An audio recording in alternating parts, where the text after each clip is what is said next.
at what Wole Soyinka wrote. I think it was Soyinka who wrote The Trouble with Nigeria. And Soyinka said, it was Chinua Achebe. It was Achebe who did the trouble with Nigeria. He said, there is no problem with the Nigerian land, the Nigerian soil, the Nigerian air, the Nigerian water, the Nigerian seas and lakes. The trouble with Nigeria, as is the trouble with Kenya, is the failure of leadership. It is a cult of mediocrity. It is indiscipline and it is corruption. That has made sure Nigeria as a country does not work. Watch this video and listen to Kenyan senators talking about their country, speaking passionately about their country, compared to a Nigerian senator talking about the survival of a cow. Look at the difference between the Kenyan senator and the Nigerian senator. Look at how Nigeria has been rubbished in Kenya. Look at the world is watching you all. Let's watch this video. Don't miss out on watching this video. It is a must for every Nigerian to watch this video. What is wrong with our company, our country? We call it a company with shareholders. Our country is not a company. Our company is Kenya, which is a state. It has 50 million people who all expect and demand certain services from the state. We, the politicians in this house, I heard my colleague speak. I am so happy that we are now telling each other the truth. We are the ones who carry militias. We are the ones who go and carry cattle rustlers. We are the ones who have got companies that are doing business in government departments. We are the ones who are stealing the money. Look at the national government, I'll call it down, bring it down to the National Assembly. We must begin to look at issues like CDF. We must look at the Women Fund. We must look at the structure. Do we need all the people who have been given offices? I've been asking this publicly.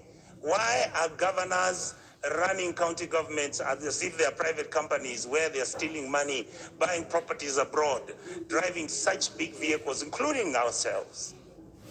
Why? When did we decide that I must drive a car which is 4.8 cc? That at 3,000 cc is not good enough.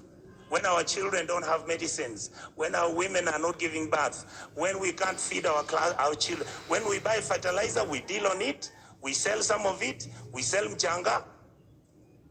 We are bringing in maize when we are supposed to be planting maize and giving farmers fertilizers and giving them funds so that we can get production and increase that, so that we create jobs for our people. It is we politicians who won't buy 2 million metric tons of maize. We come and sell. We bring 3 million metric tons of sugarcane. Mumias is dying. Chemelil is dying. Sony Sugar is dying. Those are factories that used to employ people. Who are the biggest dealers of investment companies in Kenya? We, the political class. What happened to Kenya Airways? Look at it now. Smelly, filthy. It was the pride of Africa. Who runs Kenya Power? Why are we not told who are the owners of the independent power suppliers of this country? Why are we not being told who owns our national parks? But you hear money is being stolen by none other than the elites and the political class. These people out here are tired. These people are tired. I was crying this morning today because we are messing up a good thing. We are messing up this country. Who wants to be a refugee? And there's enough for you people to eat, so long as you eat with manners. The revenue we collect is enough to run 8 African countries: Kenya, Rwanda, Burundi, Tanzania. You go to Congo, you go to South Sudan, you go to Somalia, and you go to Ethiopia. That's what our goddamn budget is. Just manage it, don't steal it. A few people are stealing too much. These kids out here, they know everything. They know your houses. They know where your kids go to school. They know which properties of land you have. Why must somebody have 4 million acres of land to his name? What happened to our mentality? Then we pretend and run to churches talking about Christianity, how Jesus... Do you understand what you are dealing with? The people out here don't even believe in God anymore. The people out here are tired of the lies, the religious organizations. And I have to say this, I'm a Catholic. I was so happy I saw the Papal Nuncio talk about the issues of a country. Let us forget that we can run this country as tribes. Let us accept that there is a new sheriff in town. That sheriff is the GNC. They are partyless, they are tribeless, they don't have money, they just have bundles and a phone. And they'll stop this country to move. I would like to plead with the members of this house, when it comes to looking at what role our committees are playing, look at what happens. I want to thank my brothers Sifuna, my brother Chirargei. I want to thank Madam Dulo. These are, many of you may not know, we've never discussed it here.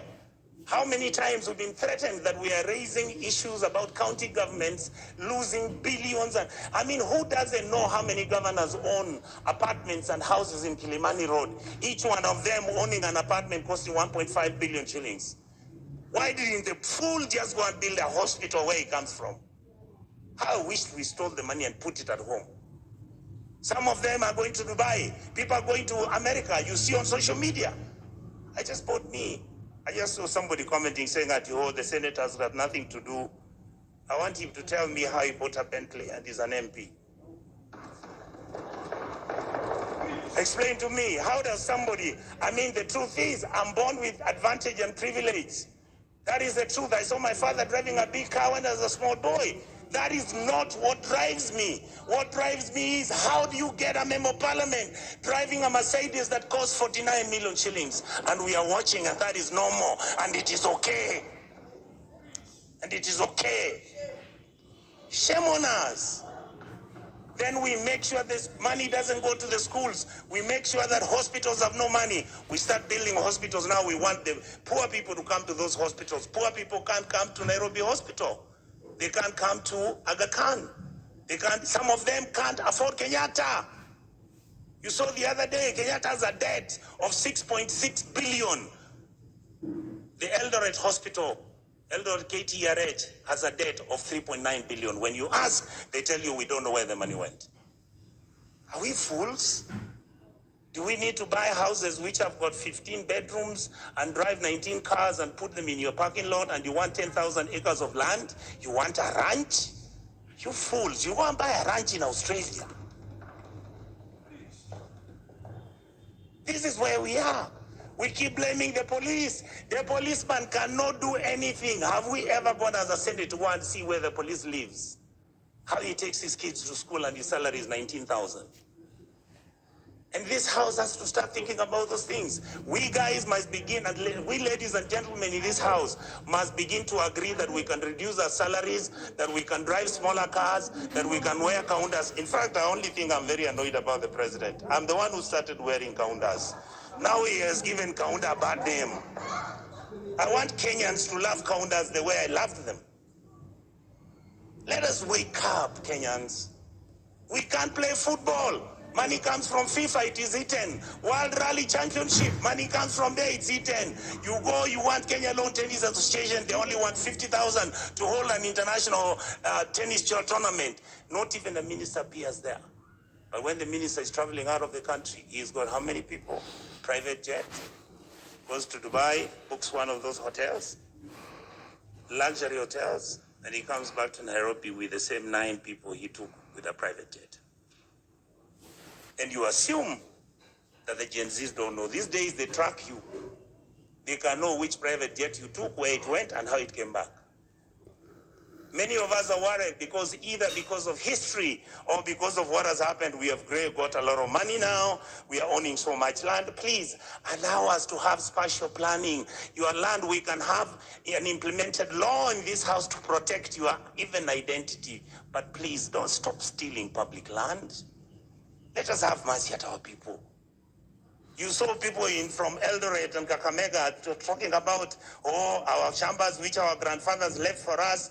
Now you guys who are MPs and senators, you come, you chase us away, and then you throw us into court. You go and bribe the courts. And I want to talk about the judiciary. We respect you. We know that you are most of the time under the pressure. We know there are certain things which you can even be blackmailed, but we want to hold you at a higher standard. We must hold the judiciary at a higher standard, the legislators at the higher standard, and make sure the president is also at the higher standard. That is how we can move as a country and stop this nonsense. We behave like monkeys running through a forest looking for bananas without knowing whether it's the bananas they want or it's oranges. I really, really want to say this, Madam Speaker, finally. I was nearly giving up on my country. I have changed my mind because of today. The young men who are fighting for this country have done us proud. Let us treat them with dignity. Let us make sure we engage them. Let us stop doing the things which make them angry, desperate, and upset with the ruling class.